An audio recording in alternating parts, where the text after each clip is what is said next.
Hola a todos.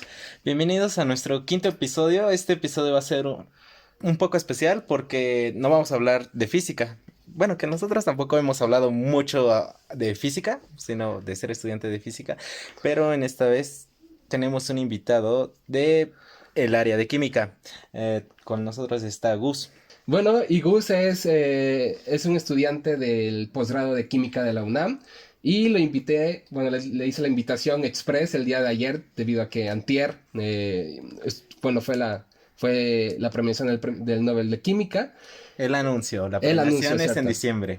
Que habrá otro especial seguramente. Y bueno, le dimos la invitación a Gus que nos explicará un poquito sobre esto, ya que nosotros somos unos completos ignorantes en este tema. Y bueno, hay algo que recalcar y es que Gus y yo nos conocemos desde la infancia, o sea, prácticamente tuvimos la primaria, la secundaria. Y apenas hace unos meses, ¿no? Nos volvimos a reencontrar, ¿no? Tú estando en el posgrado de química y yo en el posgrado de física de ahí mismo de la UNAM. Bueno, Gus, ¿y cómo fue el proceso de inscripción a un posgrado ahora que fue totalmente en línea? O sea, aparte de las clases, de todas las dificultades de una clase en línea a presenciales, ahora, ¿cuáles son las dificultades burocráticas de papeleo para entrar al posgrado? Bueno, burocráticamente sí es un desmadre.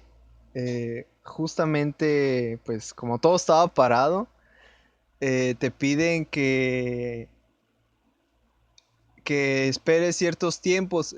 Cuando yo empecé a hacer el proceso de admisión, pues todavía alcancé a hacer, digamos, el examen presencial. Fue como en febrero, a mitades de febrero. Entonces todavía no había nada de la contingencia. Pero ya después el resto del proceso era enviar correos, esperar fechas, ver cómo movían todo el calendario, en realidad. Y ya luego, pues, tratar de ir en un solo día a hacer la mayor cantidad de papeleo posible. Porque o todo está cerrado o lo poco que está abierto está muy lleno. Entonces, sí, es complicado Ujú. ahorita. ¿Ese papeleo es presencial? Sí, sí, era bueno, es presencial, pero pues ya los ponen a hacer fila, nos pusieron a hacer filas, separados, toma de temperatura, lo Su que ya, respectiva sana sí, ya distancia. lo que se ha estado viendo a cualquier lugar que salimos actualmente en realidad. Ujú. ¿Y también tuviste ese papeleo a la hora de tramitar tu título? Pues no, porque en realidad hasta el día de hoy todavía no tengo el título. Por dos. Hice Y eso que Raúl salió antes que yo, ¿eh? sí, hice el Sí. examen ¿cómo se llama? En mayo, digo en marzo, perdón, a inicios de marzo. Y se supone que en el trámite te mandaban todos los papeles a administración escolar, dirección general, pero pues se atravesó la contingencia y todo el mundo se fue a su casa y entonces se quedó perdido mis papeles en ese enlace de, de que lo tienen que enviar a dirección general. Entonces estuvo un buen rato ahí varado y pues nadie daba respuesta. Es más, la página de la universidad no estaba disponible para checar el trámite. Entonces, pues hasta el día de hoy no, todavía no tengo el título. Y lo más importante, ¿ya cayó la beca o no? No, todavía no. De hecho, apenas hace no mucho terminé el trámite también. Porque pues era un desmadre también para lo de la firma. O sea, desde marzo, desde inicios de año estaba tratando de sacarla. Se atravesó pandemia. El SAT no dio señales de vida hasta hace un mes apenas.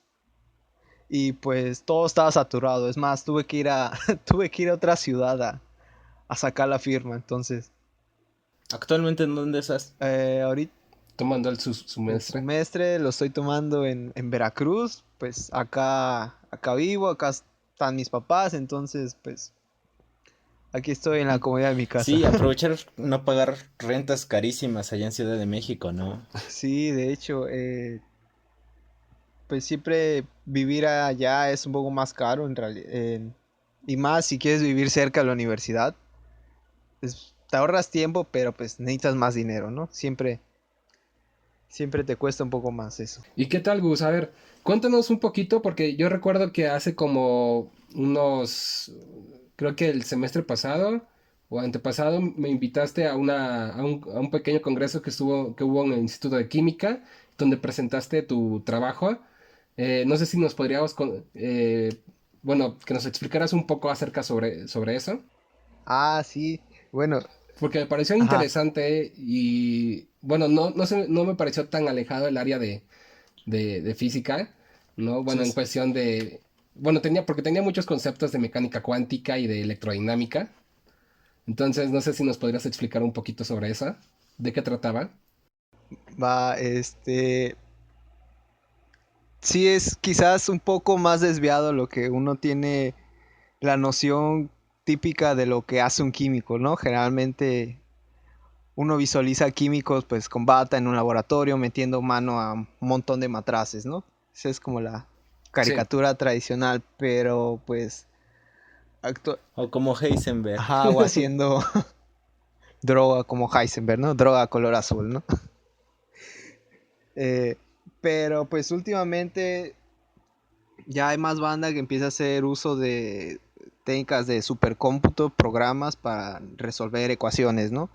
Y calcular algunas propiedades de interés. En mi caso, eh, era diseñar primero un conjunto de moléculas para ver un fenómeno que se llama deslocalización electrónica. O sea, de lo que recordamos a lo mejor un poco de, no sé, secundaria, prepa, cuando llevábamos química, era que pues en los enlaces pues tenemos electrones, ¿no? Los átomos tienen electrones que están pues alrededor de un núcleo y entonces están en alguna región de ese espacio, ¿no? Entonces pues ya en arreglos moleculares pues se distribuyen. ¿Y qué tanto se distribuyen lejos o cerca del núcleo en el que en teoría le pertenece? Pues ya a veces es un poco incierto saber eso y más porque hay ciertas moléculas que tienen movimiento de electrones, dado que eso le da cierta estabilidad, tener ese movimiento de electrones en regiones que están más allá de su propio núcleo, ¿no? Entonces, mi trabajo consistía en diseñar un conjunto de moléculas bastante grandes, de forma tridimensional. Imagínense, no sé, una cinta que tiene dos caras. Y entonces, ver cómo es el movimiento de esos electrones alrededor de toda esa cinta gigante. Eh, una de las formas era primero ver cómo estructuralmente cómo son, si esta cosa de ahí es estable o no. O sea, tú puedes en principio dibujarla, pero si energéticamente o estructuralmente no es estable, pues nunca lo vas a ver en un laboratorio, ¿no? ¿Y a qué te refieres con que sea estable?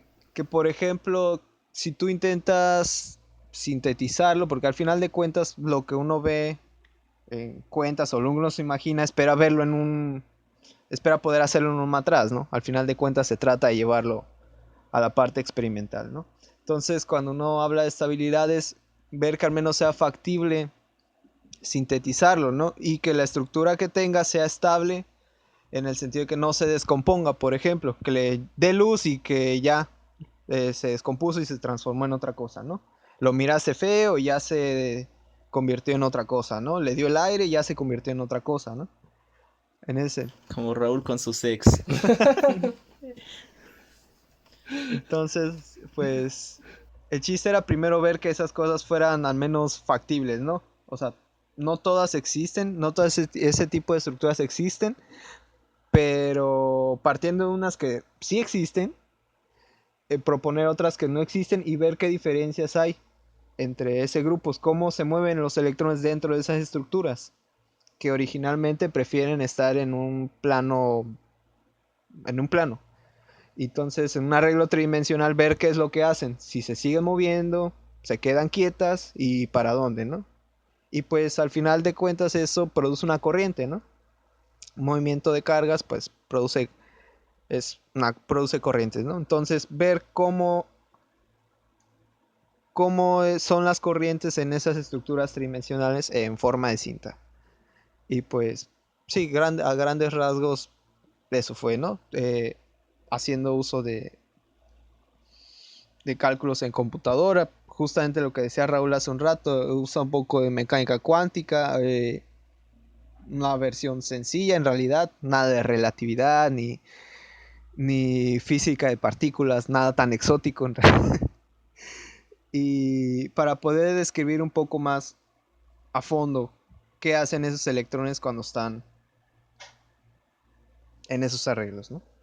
¿Y qué, o sea, y resulta la conclusión de tu tesis, qué es lo que salió? O sea, ¿te sorprendió el resultado o era un resultado que desde la hipótesis ya sabías que iba a salir? Eh, de los primeros que hicimos o que diseñamos, sí eran más o menos la tendencia que esperábamos, porque de los primeros candidatos que teníamos, que llevaban benceno, que es un hexágono sí, es un hexágono plano, este, sí eran estables y justamente eso era lo que esperábamos porque esas moléculas pues ya las habían sintetizado.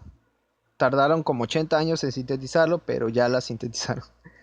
Entonces ese fue como nuestro punto de partida para que ver de ahí si los otros son más estables que los que tienen benceno o son menos estables que los que tienen benceno. Y entonces vimos algunos casos que sí eran más estables, que eran derivados del benceno, que tú en vez de un carbono le pones un oxígeno, le pones un nitrógeno y obtienes corrientes más altas y obtienes mayor estabilidad, ¿no? Entonces esos sí fueron sorpresa. Y otros que en principio de forma plana son estables, de forma en arreglos de cinta son todavía más estables. Esa también fue la otra sorpresa, ¿no? Que no esperábamos que en realidad prefiera torcerse porque ya estando planos son estables.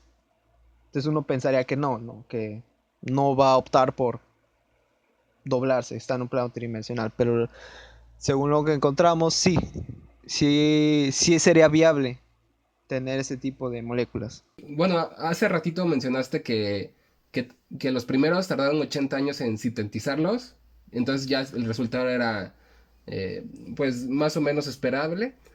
Y ahorita los que tú dices, supongo que es un trabajo teórico, ¿no? O sea, aún no ha sido sintetizado.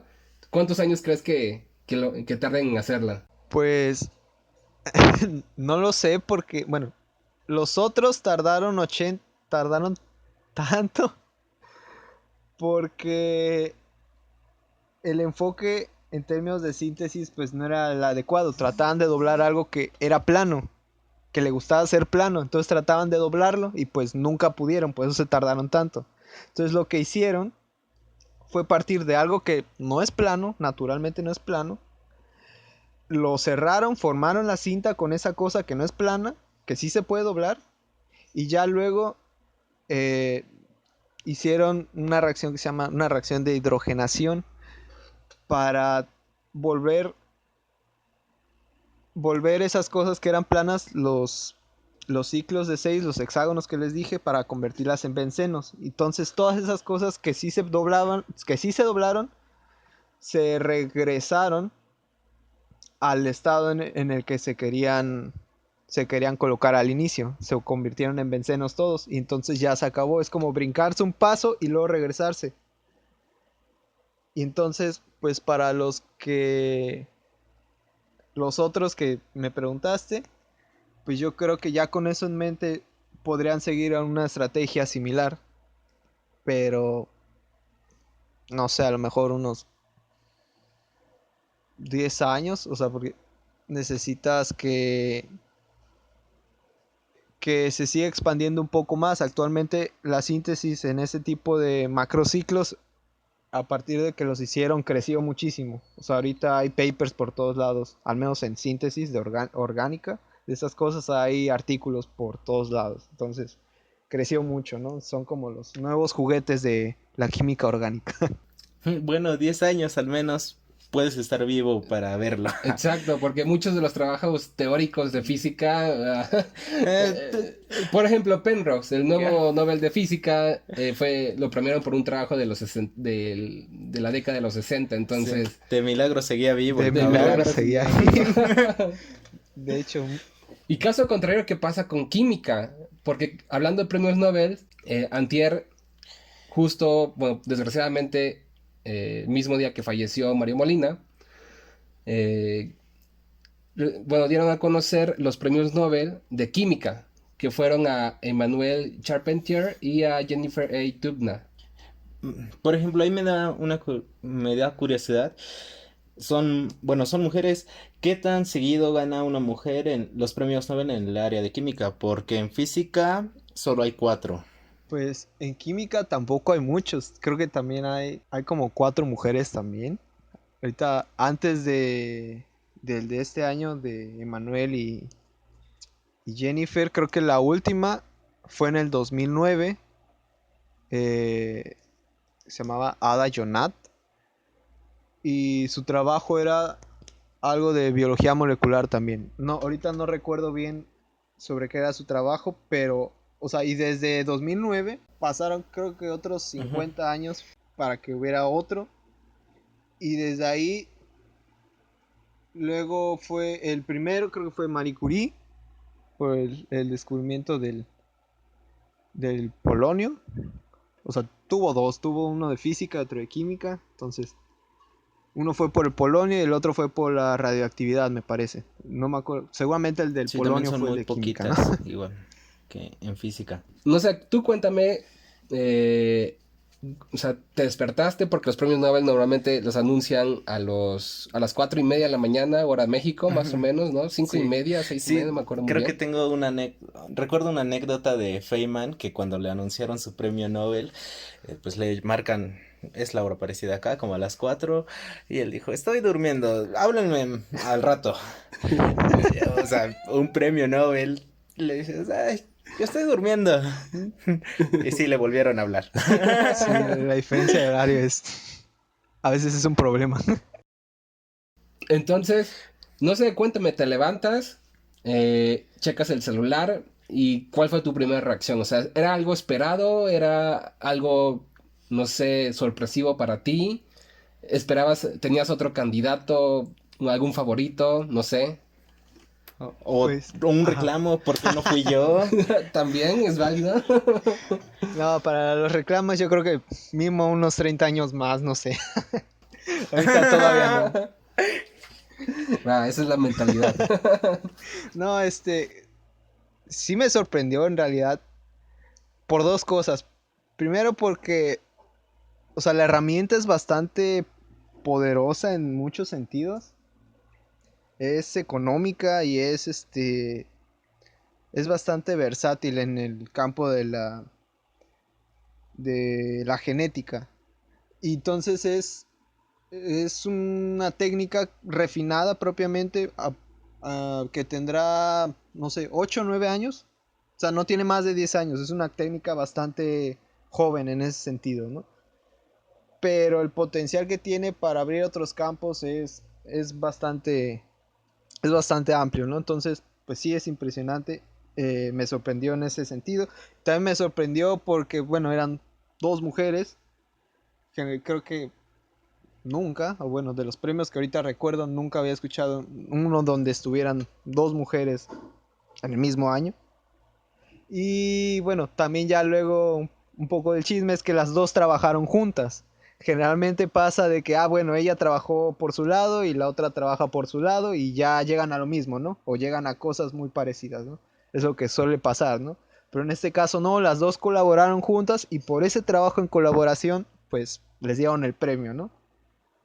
Entonces, sí fue una sorpresa en varios sentidos el premio de este año. Sí, bueno, y el premio de este año fue de química, ya habíamos dicho que es para Emmanuel y Jennifer, pero por el desarrollo de un método llamado, ajá, es el desarrollo del método de edición del genoma, ¿no? Sí, ¿Nos puedes contar un poquito, así con peras y manzanas? Porque mucha de nuestra audiencia no va a ser experta Ok, acerca de este método. O sea, ¿qué es lo que hacen? Etcétera. sí, se supone que, por ejemplo, en las bacterias tienen una secuencia genómica en la que es parte de su respuesta inmunitaria. Entonces, por ejemplo, si entra un virus a la bacteria activa esa secuencia y pues se puede deshacer de ella, ¿no? Si sobrevive a ese virus, tiene la capacidad de incorporar parte del ADN del virus, de los virus que son por parte que tienen cadenas de ADN como material genético, incorpora parte de la cadena del virus a su propia cadena y entonces para posteriores infecciones por parte de la bacteria, pues ya es más fácil reconocerlo y es más fácil combatir al mismo virus, ¿no? Entonces, esta secuencia genómica por parte de la bacteria es la que se llama CRISPR, no sé exactamente cómo se dice, pero bueno, es esa. Y entonces, Ahí se aplica literalmente lo que no te mata te hace más fuerte. justo así, sí, de hecho sí, bueno, sobreviví y pues ya si vuelves a venir te doy en la madre, ¿no? Ya, Los refranes populares mexicanos llenos de sabiduría. Sabiduría que te puede llevar a un Nobel en química. entonces, pues estas secuencias se tienen como 30 años que alguien las encontró, pero el punto fuerte de Emmanuel y Jennifer fue que reconocieron bueno, trabajaron con esas secuencias y se dieron cuenta que podrían dirigirlas con unas enzimas que se conocen como Cas y un numerito. Particularmente ellas usaron una que se llama Cas9. Entonces, con estas enzimas, ellas pueden cortar las cadenas de ADN, así como lo hacen las bacterias en su mecanismo de defensa. Entonces, ellas pueden cortar cadenas de ADN dependiendo a dónde dirigen el sitio de corte. Con esas enzimas, en este caso es la Cas, pueden dirigir a qué segmento cortar esas cadenas y pues pueden empatarlos o pueden agregar otra secuencia todavía. O sea, suena muy de ficción en ese sentido, porque pues ya estamos hablando de edición genómica. Imagínate que te pasan un PDF de algún libro, no sé, del Baldor, por ejemplo, pero pues no puedes escribir nada, ¿no? O sea, el libro ya está hecho, ¿no? En principio uno dice, ah, bueno, pues lo leo y copio el ejercicio aparte, ¿no? Y entonces ya ahorita, pues ya puedes abrir tu PDF bonito, lo abres en algún programa o el mismo lector de PDF y ya te permite editar, te permite meter cuadros de texto. Y entonces ya tú escribes tus respuestas o borras si tenía algo marcado, qué sé yo, ¿no? Pero ya puedes editar el PDF que ya existía. Entonces, lo que hacían antes no era tan nuevo el hecho de que pudieran leer secuencias o que pudieran sintetizar nuevas secuencias. La novedad aquí es que ya pueden editar secuencias que ya existen. No necesitas crearlas de cero. No necesitas hacer tu PDF de Baldor cada que quieres hacer un ejercicio para luego imprimirlo, ¿no? Agarras el que ya te pasaron y le metes un cuadro de texto y ya escribes encima de él. Entonces, a ese nivel le tira. Entonces, por eso es bastante eficiente, porque las pruebas que se hacían, pues tardaban mucho tiempo. Ahorita tardan un par de semanas. Por ejemplo, en una proyección así tipo ciencia ficción, por ejemplo, en el caso de física, agujeros negros, tiene su teoría y eso, y su proyección así a ciencias ficción muy cabronas son viajar en el espacio por agujero de gusanos. Poniendo una analogía con eso nuevo que hicieron, ¿cuál es su proyección así más tipo ciencia ficción? Pues, no sé, curar enfermedades, por ejemplo, ¿no? O sea, porque también hay enfermedades que son hereditarias, ¿no? Ujú. Entonces, Ujú. por ejemplo, hay un tipo de anemia, se llama anemia falciforme, en donde tú produces tus glóbulos rojos, pero no tienen la forma adecuada, tienen como una forma de cuña. Entonces, eso hace que no vivan mucho, no viven el tiempo que tienen que vivir. Me parece que el tiempo normal son como de 120 días. Entonces no viven lo que tienen que vivir. Entonces, pues tienes un bajo transporte de oxígeno en tu cuerpo. Entonces, pues tienes síntomas de anemia, digamos de forma perpetua, ¿no? Tienes cansancio, tienes dolor en el cuerpo y cosillas de ese estilo. Pero es porque realmente tu cuerpo no produce bien las células, los glóbulos rojos, ¿no? Entonces, por ejemplo, si ya identificaron qué genes son responsables de producir los glóbulos rojos, pues dices, bueno, pues corto aquí, corto acá y puedo quitar esa secuencia que yo ya identifiqué que me produce los glóbulos rojos, que me produce esa enfermedad, ¿no? Y pues ya es a lo que comúnmente llaman terapia génica. Wow, Wow, sí suena muy de Sí, ciencia suena ficción. sí, sí, sí. muy loco. Bueno, y este es el siguiente punto que yo quiero tocar, y es que, o sea, desde que leí bueno, la razón por la que le dieron el premio Nobel, empecé a pensar como una persona que le gusta teorías conspiranoicas, ¿no? ¿Y de qué forma tú le dirías a esas personas que piensan que, no sé, que pueden destruir personas a partir de este método, lo que sea? O sea, cualquier sacada, ¿cómo le dirías a esas personas que no? O sea, que simplemente no se puede hacer. Sí, y también contestar algo que tengo una duda. Ajá. Es que si hubo algún debate como tipo ético sobre el trabajo, o sea, si hubo alguna persona en la comunidad científica que decía que a lo mejor no era del todo ético o cosas así, o con religión o alguna de otras cosas así. Sí, a ver, creo que la pregunta de Osvaldo la puedo aterrizar un poco más rápido. Porque de hecho sí pasó algo muy parecido a eso. Hace 2 años me parece, en el 2018, como a mitades de año, hubo un caso muy particular justamente con esta técnica. Porque en China un científico editó embriones humanos, gemelas, editó dos gemelas, para que se hicieran resistentes al virus del SIDA, al VIH. Entonces, pues no había todavía autorización para hacer ese tipo de ensayos, ¿no? Porque realmente no es lo mismo trabajar, por ejemplo, una célula, no sé, una célula cardíaca, una célula muscular o algo a esa escala, a ya meterte a editar una persona, ¿no?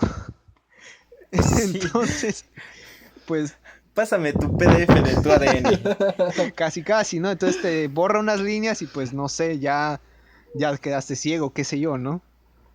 A O la sea, verga. a ese nivel, ¿no? Entonces, este científico editó esos dos embriones con aras de que se hicieran resistentes al virus del VIH. Y entonces, pues, fue a juicio, porque pues no está permitido. No está, pues sí, seguramente no está legislado y pues nadie sabe bien todavía, pues, cómo proceder con ese tipo de técnicas, ¿no? Porque, pues, es algo muy reciente. O sea, no tiene ni 10 años y pues ya estamos hablando de... Avanzó primero la ciencia y las leyes, pues, todavía no. ¿Y eso habla bien de la ciencia o mal de las leyes? Pues, Yo creo que mal de las leyes. Sí. pues sí, pues las leyes también, o sea, tendrían que estar un poco actualizadas, bueno, tendrían que estar actualizadas de acuerdo al contexto en el que se está viviendo, ¿no? O sea, en muchos sentidos. Y bueno, ya para esto se supone que hay comités de bioética que, pues, justamente tratan de discutir, bueno, qué representa que alguien se esté cambiando tu código genético, ¿no? O cómo, o sea, si es suficiente con que alguien te diga, bueno, sí, tú dale, ¿no? No pasa nada. Tú Sí, tú date. date, inyéctame un par de enzimas y cúrame, ¿no? Porque también justamente, o sea, tampoco se sabe a ciencia cierta qué pasa cuando tú borras un par de secuencias, ¿no? O sea, tú dices, ah, bueno, esta secuencia causa cierta enfermedad, pero el que la borre, ¿qué consecuencias tiene? A veces uno pensaría que dices, bueno, las borro y se acabó, ¿no? Pero pues como en ciencia y como en muchas áreas de la ciencia, no es así de sencillo.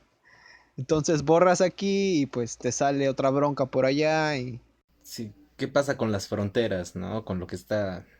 Sí, porque el cuerpo es todo junto y pues justamente qué pasa con esas cositas que se conectan a lo que quitas o pones. sí, justamente así. Entonces pues todavía no está claro el efecto de qué pasa si quitas algunas secuencias, cómo repercute a un cuerpo completo. Y entonces yo creo que también justamente como pues no sabemos eso, pues la gente debería tomarlo con, o sea, con cierta precaución en el sentido de que, ah, bueno, ya nos vamos a poner a editar gente a lo desquiciado, ¿no? Como, bueno, hay que estudiarlo más a fondo, quizás con esas miras, pero pues hay que estar atentos, ¿no? ¿Y podría existir algo que frene de plano esas investigaciones? Algo que digan, no, va a afectar y muy difícilmente se puede quitar o imposible de quitar, entonces está muy chido y eso, pero no es éticamente viable. Pues la única forma de que yo veo que pase eso es que sí se pongan a hacer experimentos sin consentimiento o sin ningún aprobamiento legal, en caso de que lo haya o si no lo hay, bueno, pues supongo que le tienes que pedir permiso a alguien, ¿no?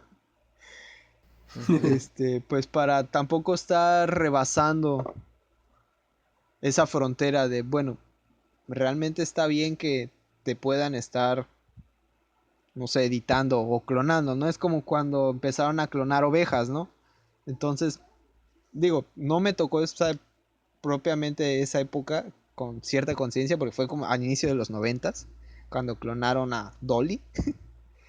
Entonces, pero Sí. seguramente hubo casos de gente que pues sí tenía miedo, ¿no? De que, ah, me van a estar clonando y van a usurpar mi identidad y seguramente los hubo Sí, lo porque que decía Raúl de las teorías conspiranoicas. sí, entonces pues supongo que para evitar ese tipo de pensamientos conspiranoicos pues es, o sea, por ejemplo, uno que no está, uno como externo es pues estar revisando, a lo mejor no cosas tan especializadas porque sí son muy especializadas y pues no todos tenemos el conocimiento para entender directamente un artículo, por ejemplo, de investigación, pero pues leer fuentes de donde te lo traten de explicar cómo funciona, ¿no? Porque cuando la gente empieza a entender cómo funcionan las cosas, puede tener un poco más de confianza en el proceso, ¿no? No está tan a la expectativa de que algo malo va a pasar, sino dices, ah, bueno, hay ciertos protocolos, hay ciertos pasos, y pues bueno, nadie quiere que estén clonando gente y que estén usurpando identidad, ¿no? Ahorita con esto, pues supongo que nadie quiere que que estén editando niños y que volvamos a esa parte de la eugenesia, ¿no? Bueno, quiénes sí pueden hacer y quiénes no. O sea, porque roza mucho Sí, a eso.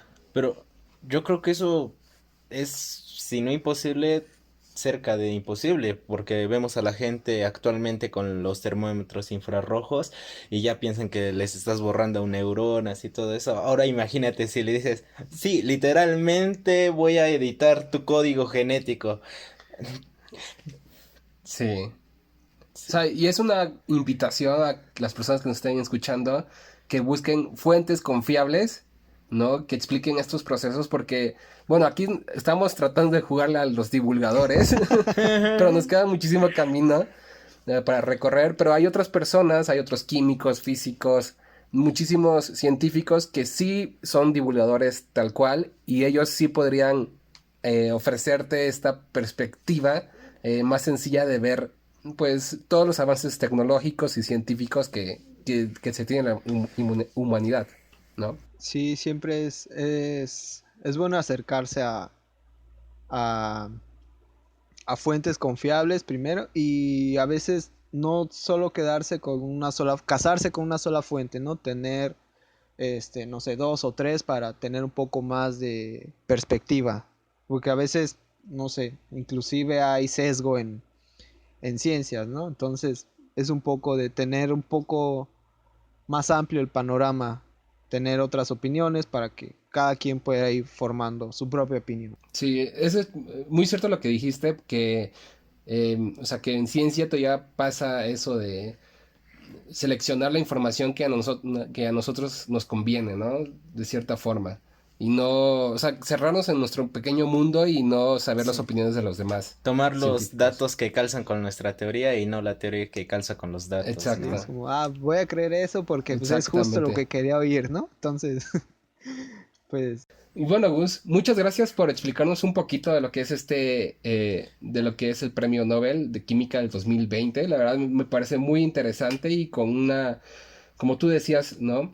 Con muchas posibilidades de ampliar este método, ¿no? Y con muchísimas aplicaciones que tal vez a las personas comunes, ajá, a las personas comunes les puede asustar un poco, pero como comentábamos, en vez de asustarse, deberían acercarse a fuentes más confiables para saber los procesos y también saber que estamos protegidos por leyes y por, ¿no? Personas que no van a buscar pues que no se clonen, ¿no? Humanos.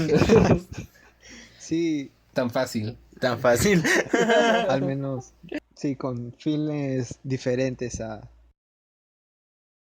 los iniciales, ¿no? Porque creo que siempre cuando uno diseña, o bueno, cuando se han diseñado, no he diseñado nada, entonces por eso, cuando han diseñado herramientas o inventos, generalmente pues siempre está la implicación de, bueno, yo quiero que se use para esto, ¿no? A mí me gustaría que se usara para esto, pero pues siempre hay alguien que le encuentra más usos, sea para bien o para mal, entonces es ahí donde uno debería estar atento también, ¿no? Es como que, oye, bueno, ya pasó, por ejemplo, lo que pasó en China, dices, bueno, hay que prestar atención aquí, ¿no? O sea, porque hay gente que sí se está aventando ese tipo de experimentos que no son nada triviales. Sí. Entonces, pues, estar atento, ¿no? Y que, pues, como en todo, uno revise las implicaciones de sus propios productos, de sus propios, inventos. Y, bueno, me agrada que esté este proyecto de divulgación porque justamente para la gente que no, o sea, que no está tan metido en ciencia o que inclusive no está tan metido en algunos campos, pueda tener información, pues, a la mano, ¿no? Que pueda entenderlo, porque eso es lo que le puede dar confianza a la gente respecto a la ciencia, ¿no? Porque muchas veces creo que creen que, que es como una caja negra, ¿no? Que nadie sabe y que también está muy manipulada y que se usa con otros fines, ¿no? Entonces, pues la información siempre nos va a ayudar a formar un criterio más sólido.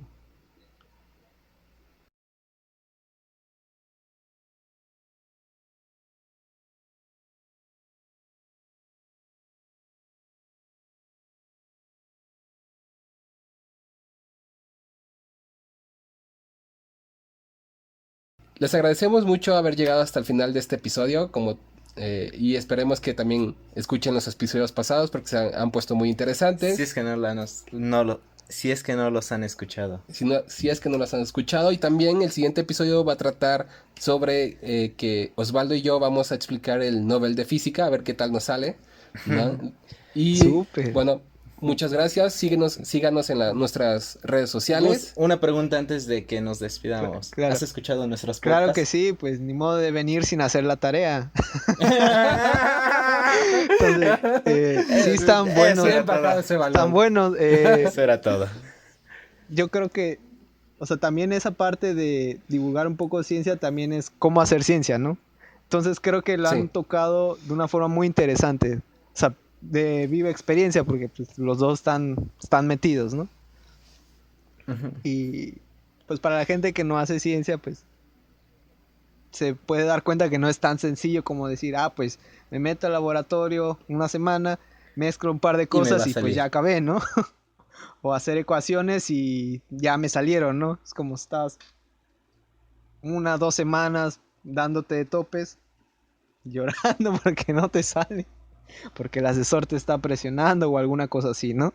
Bueno, Muchas muchas gracias, Gus. Gus. Nos estamos viendo. Ojalá que en un futuro cercano también puedas regresar al podcast y que nos platiques de otros temas interesantes, ¿no? Cualquier idea es bienvenida y hasta luego. Sí, muchas luego, gracias Gus, a que estés ustedes por bien. la invitación. Hasta luego.